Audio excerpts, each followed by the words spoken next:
Monetize ka naman sa Star. Pero kapag nag-upload ka sa Reels or sa in-stream ads, walang lumalabas na star icon. Ano nga ba yung nangyari? Sayang tuloy yung star na ibibigay sa'yo ng mga kaibigan at follower mo. Pumunta na po ba ito sa Indonesia? Kaya po siya nawawala. Well, kung kayo po ay baguhan dito sa page ko, i-continue nyo na po yan para malaman nyo po. At syempre, araw-araw po yung tutorial natin dito. Sigurado, may matutunan ka na, nakabungis-ngis ka pa.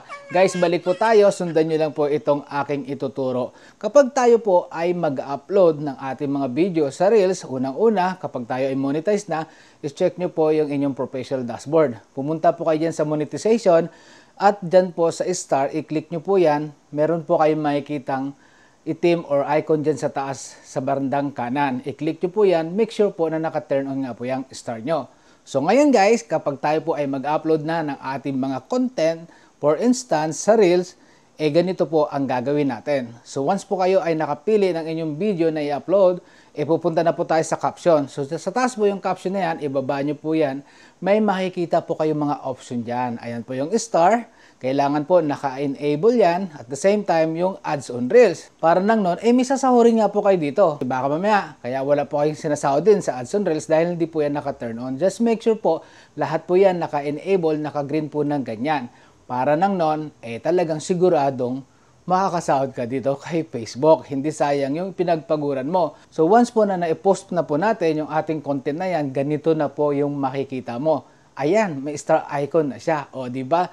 So ngayon, ito napapansin nyo sa aking mga post, meron po nakalagay na ganyan na your star will support to my scholar. Pwede nyo pong gawin yan dahil i-edit nyo lang po yan. I-click nyo lang po yan tapos ilagay nyo po kung anong gusto nyong caption na makikita po ng mga star sender nyo or inyong mga follower.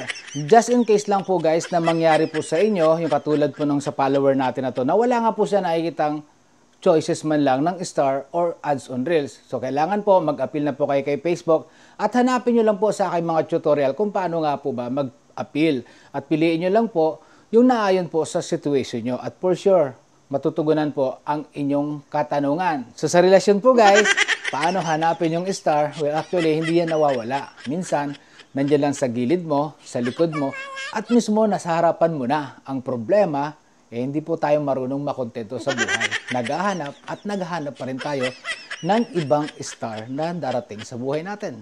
At shoutout na rin po dito sa ating follower na si Miss De La Cruz Herrera Alicia. So kita-kits po bukas and syempre huwag po kayo magsasawa dahil dito may natutunan na kayo, nakabungis-ngis ka pa. Bye!